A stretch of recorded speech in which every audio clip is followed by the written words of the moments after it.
Do you find yourself with an endless to-do list? Or do you find yourself procrastinating a lot? Worry not, because I sort of got you.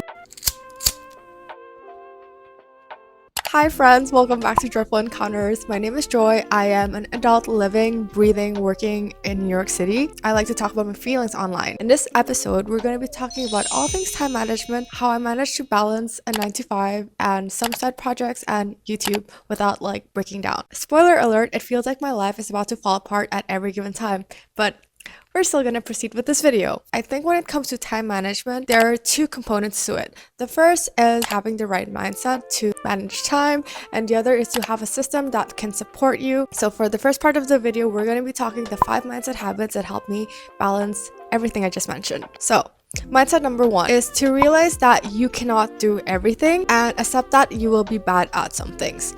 So your time is finite, your energy is also finite. There are certain things you have to do, like sleep, maintain personal hygiene, right? So on every given day, depending on the things that you are required to do, you only have a limited number of hours left in each day. While you can prioritize and use those hours to do the things that's important to you, you also have to realize that because your time and energy is limited, you cannot do everything you want to do. And you have to accept the fact that you will be bad at some things.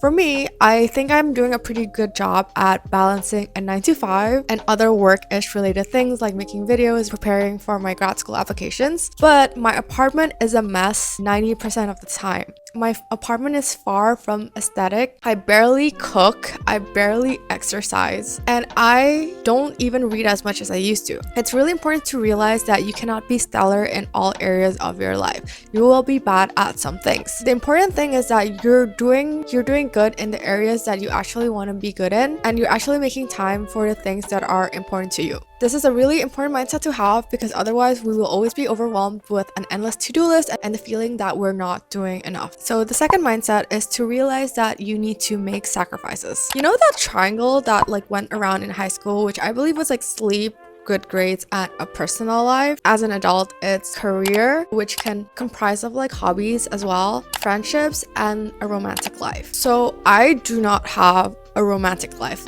absent, 0, nil. I'm not in a relationship, haven't gone on a date at all. I'm not talking to anyone. So I have a lot of free time and mental space. Really, if you want to have an abundance of free time, be single, be chronically single, and you'll just have so much time. Jokes aside, I do want a long-term relationship someday, and if the right person comes along, then I am open to it, open to getting to know them. However, I don't beat around the bush. I will make it somewhat known that I'm interested in you, and if that's not reciprocated, then I will just move on with my life. And when I say move on with my life, it's not I'm moving on to a different person, but moving on to how I'm directing my time and energy. That amount of free time, mental headspace, and energy that you could be channeling elsewhere, I do not want to spend that swiping on apps, going on dates with people who don't even know where Indonesia is, I'd much rather channel that into something else. So currently I am sacrificing my romantic life, and who knows, this might mean that I'll be single forever, but I'm currently happy with the choices I'm making. In the case that someone does come along or that life unfolds in different ways, then of course I will have to recalibrate the triangle differently, but currently my main focus is on career-related things and my friends. The third mindset habit to have is to carve out time for rest and play. Rest isn't mindlessly scrolling on your phone, but it is carving time on your schedule to do nothing or to do something without any deeper purpose. Rest and play is so essential for our heart and our soul. For me, it's doing arts and craft things, whether it's making a card for my friend, writing a letter, or pasting stickers on my journal. When we procrastinate, it is our subconscious way of rebelling against ourselves. We need to be really intentional and purposeful with the way we rest and actually making time to rest. Mindset 4 is to understand how you get your energy. So this might mean different things for different people. For some people, it's sticking to a certain type of diet. For some people, it's sticking to a certain type of workout routine. But for me, I realize I have the most energy when I honor my extroverted side and also my my circadian rhythm. It's really trendy to be a morning person, and I really try my best to be a morning person, but unfortunately I am not. I try not to do anything productive in the morning and instead just have later nights. I realized that as much as I want to be a morning person, it doesn't really matter when you do something as long as you do it. So everything that I want to do, I tend to do it after work instead of before work. So if you look at my calendar later, I never schedule anything before my 9 a.m.s. Forcing myself to be productive in the morning when it's really hard for me to be productive just puts me in a foul mood and doesn't actually help with my productivity level. That just drains my energy, and I am very much an extrovert, 80-90% an extrovert, but I don't get energy just by meeting anyone. I have to have deep emotional / intellectual conversations with people, so I always try to pencil in at least one meal a week with a close friend on a weekday and one of the 2 meals on the weekends. If I force myself to stay home and do work or clean or be productive, I actually end up being depressed. I'm an extrovert, so knowing how you get your energy and sticking to it and honoring it is really important. My tip number 5 is understanding your why. Why do you want to do all the things you want to do? Why do you want to have a system that supports you?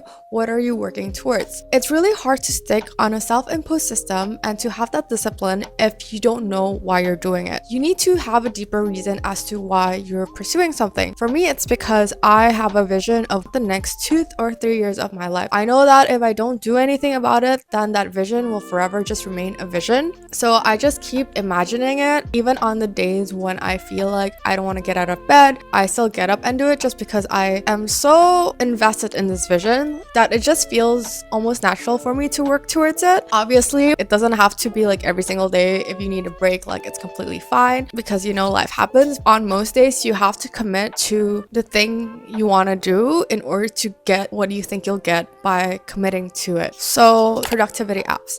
I use both Notion and Google Calendar, but what keeps my life together, or the system that allows me to really have the time and manage my time well, is Google Calendar. I will show you a weekly preview of one of my weeks, how I use my calendar. I don't follow it religiously in the sense that, for instance, if there's an activity at 8 p.m, I get a reminder that it's supposed to start at 8, but I don't follow it to the T in the sense that I have to start exactly at 8. If I'm in the middle of something or if I'm in the middle of dinner, I can start later and I don't have to finish at the exact same time that schedule says. I just go along with how I feel on that day. So sometimes I might end up spending more time on it. Sometimes I end up spending less time. It really depends on my mood, my energy, and just my workload for the day. I do have some non-negotiables that I set as recurring on my calendar. For instance, reflect on past week in Joy Spread. So Joy Spread is a Notion space where I talk about my feelings and things I did in the last week. Journaling is so integral to my livelihood that I really cannot imagine my life without it because it's so important to me. It's something I'm prioritizing. That's why I have a recurring calendar event. So that's one of my non-negotiables. And then I just set up a bunch of reminders to help me remember things so that I don't have to actively remind myself. I have alerts on when I should stop working, when I should drink my vitamins, and when I should go to bed. And I feel just having these reminders free up my headspace so that I don't have to remind myself of small things. I think it's really important to decide on your non-negotiables. What are the things you want to do every week or daily, and then make it recurring in your calendar as a way to keep yourself accountable. Like I mentioned before, for me, it's the time I go to bed, journaling time, and side project hours. I also use my calendar as a way to look back on the past week and see how I'm spending my time. Right now, one of my goals is to do YouTube. If I audit my calendar, it better say editing. A lot of it has to say editing. Otherwise, if it's just a bunch of social events, then it means that I'm not actually committed to doing YouTube, then I'm just saying it. And so just having this calendar is a good way for me to keep myself accountable. So YouTube is an example of a career-ish side project. And this is what I do with every side project. I ask myself how many hours I'm willing to commit per week, and I make sure that that is reflected in my calendar as well. Again, it doesn't have to be to the T. I'm not a very exact person. I'm not a very exacting person, but I do realize that it actually helps to have that schedule. I think it's also really important to make your calendar fun. I use my own customizable color. It's really easy. You can just Google hex code combinations that you think is pretty, and I have mainly 4 color pools. I use yellow for all my creative slash side projects that's like work related but not really for my 9 to 5. I use purple for my mandatory life things and reminders. I use orange for everything that's social or like self-care related, and I use green for things that I want to do if I have enough time but I don't really force myself to do it anymore, like exercising, attending a language class. Just customizing your calendar makes it a really fun and personalized experience, and for me it is what made me like stick to having a system more as well. And of course, because every week is different, you don't have to stick to the same schedule. You have to do a pre-weekly audit for me.